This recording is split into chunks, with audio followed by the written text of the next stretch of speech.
बारिश का मौसम फुजी पर्वत की छाया में बसे छोटे से गांव कैडा में समय से पहले ही आ गया था। आसमानों में घने बादल छाए हुए थे और हवा में बिजली की गंध थी, जैसे तूफान जीवित हो और सब कुछ देख रहा हो। आइको, जो कि एक युवा जड़ी बूटी की शिष्या थी, गांव के बाहर रहती थी। वह अपने दिन जंगल से औषधि पौधे इकट्ठा करती और अपनी दादी से इलाज के तरीके सीखती। लेकिन बारिश ने जंगल को अंधकार में और खतरनाक बना दिया था। बिजली गरजती रहती और उसके चमक पेड़ों के बीच अजीब आकृतियां दिखाई देती। एक शाम जब आइको मशरूम इकट्ठा करने के लिए जंगल जाने की तैयारी कर रही थी, उसकी दादी ने उसका हाथ पकड़ लिया। आज रात घर के अंदर ही रहो, दादी ने कांपती आवाज में चेतावनी दी। ये तूफान असामान्य है, राइजू जाग गया है। आइको ने भौहें सिकोड़ ली। राइजू एक प्राचीन कहानी का हिस्सा था, जिसे बिजली और गुस्से का प्रतीक माना जाता था। कहा जाता था कि यह बिजली से लिपटी एक भेड़िए जैसी भयानक आकृति होती है। दादी, यह सिर्फ एक पुरानी कहानी है, उसने कहा, लेकिन उसकी दादियों का झुर्रियों भरा चेहरा गंभीर हो गया। यह कोई कहानी नहीं है, मैंने इसे देखा है जब मैं बच्ची थी। राइजू तूफान के साथ पहाड़ के नीचे आ रहा था। उसने मशरूम को गोला डाला और उसके पीछे जले हुए निशान छोड़ दिए। उसके क्रोध को चुनौती मत देना। आइको झिझकी। उसके मशरूम की जरूरत उसके डर पर भारी पड़ी। वह एक लालटेन लेकर बारिश से भीगते हुए जंगल में चली गई। जंगल में रहस्यमय सन्नाटा था, केवल पत्तों पर गिरती बारिश की आवाज़ सुनाई दे रही थी। कभी कभी दूर से एक गरज की आवाज़ आती। बिजली की चमक पेड़ों को प्रकाशित कर रही थी। आइको सावधानी से चल रही थी, मशरूम के लिए जमीन पर नजर टिकाए।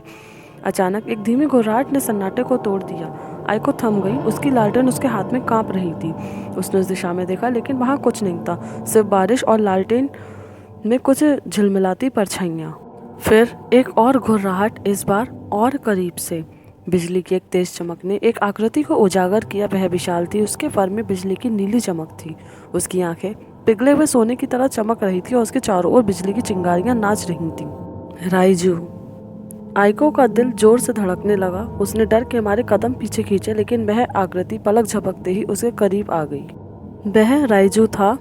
उसकी राइजू ने हवा को सूंघा और उसकी चमचमाती आंखों ने उसे देखा। डरी हुई आइको ने एकमात्र रास्ता चुना। वह लालटेन छोड़कर भाग गई। आइको जंगल के घने रास्तों से भागती रही। उसके पीछे राइजू की डरावनी घुर्राटें सुनाई दे रही थीं। वह जड़ों से ठोकर खाकर गिरी और शाखाओं से अपना हाथ खरोच डाली, लेकिन उसने रुकने की हिम्मत नहीं की थी। वह एक खुली जगह पर पहुंची और पीछे मुड़कर देखा। राइजू जंगल के किनारे खड़ा था। उसका शरीर तूफान की रोशनी में स्पष्ट दिख रहा था। उसने तुरंत उसका पीछा नहीं किया, बल्कि सिर को झुकाकर उसे घूरने लगा। फिर एक तेज आवाज के साथ वह आगे बढ़ा और जहां जहां उसके पंजे पड़े, जमीन जल गई। आइको ने डर से डरते हुए उस गुफा की ओर दौड़ लगाई जिसने उसे पहले देखा था।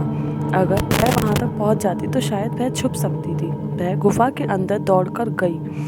उसका सांस तेज चल रहा था। राइजू की गुर्राहट गूंजने लगी, जैसे वह भी गुफा में घुस आया हो। आइको गुफा की दीवारों के सहारे धीरे धीरे धीरे अंदर चली जाती रही थी। जब तक वह एक संकरी दरार तक नहीं पहुंची। उसने किसी तरह खुद को उसमें समेटा और गुफा के बड़े कक्ष में पहुंच गई।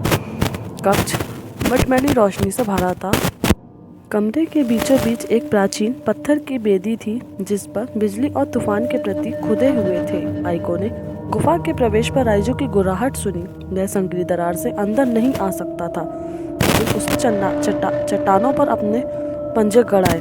उसकी चमकती आंखें दूसरी ओर से उसे घूर रही थी। आइको फंस गई थी। जैसे ही वह पीछे हटी, उसका पैर किसी चीज से टकराया। उसने नीचे देखा कि वह पत्थर की पटिया काई में आधी छिपी हुई और उस पर बने चिन्ह देवी के चिन्हों खाते थे। आइको ने जल्दी से पटिया को साफ किया और उसे पढ़ने की कोशिश करी। उस पर राइजू की कहानी थी, बिजली की एक आत्मा जो तब तक बेचैन हो जाती थी जब तूफान अधिक समय तक रुकते। बेदी पर बलिदान चढ़ाकर उसे शांत किया जा सकता था, खाना, कीमती वस्तुएं और कभी कभी खून भी। आइको के पास चढ़ाने के लिए कुछ भी नहीं था सिवाय खुद के। राइजो की घबराहट तेज हो गई और वह चट्टानों पर जोर से पंचे मारने लगा। उसकी फर से चिंगारियां निकल रही थी और हवा गर्म हो गई थी। आइको जानती थी कि उसके पास ज़्यादा समय नहीं है। उसने गहरी सांस ली और बेदी के सामने घुटनों के बल बैठ गई। उसने अपनी जड़ी बूटी वाले चाकू से अपनी हथेली काटी और खून की कुछ बूंदें पत्थर पर गिरा दी। उसने तूफान के देवताओं से प्रार्थना की, उनसे दया की भीख मांगी। गुफा थरथराने लगी और बाहर बिजली गिरने की आवाज़ आई। राइजू ने जोर से गर्जना की जिसमें गुस्सा और पीड़ा दोनों थी। फिर आश्चर्यजनक रूप से वह शांत हो गया। घबराहट बंद हो गई। आइको को डरते डरते संकरी दरार के पास जाकर देखा। राइजू जा चुका था। बाहर तूफान भी शांत हो चुका था।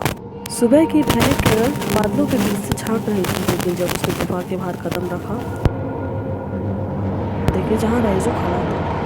हवा अब भी बिजली से भरी हुई थी और उसकी त्वचा पर झंझनाहट हो रही थी। वह किसी तरह गांव वापस पहुंची और उसके पैर कांप रहे थे, लेकिन उसका दिल राहत से भरा हुआ था। जब आइको ने दादी को यह सब बताया तो उन्होंने गंभीरता से सिर हिलाया। राइजू प्रकृति की ताकत है, ना अच्छा ना बुरा। तुमने उसका सम्मान किया इसलिए उसने तुम्हें छोड़ दिया, लेकिन याद रखना कि जब भी तूफान आएगा वह फिर लौटेगा।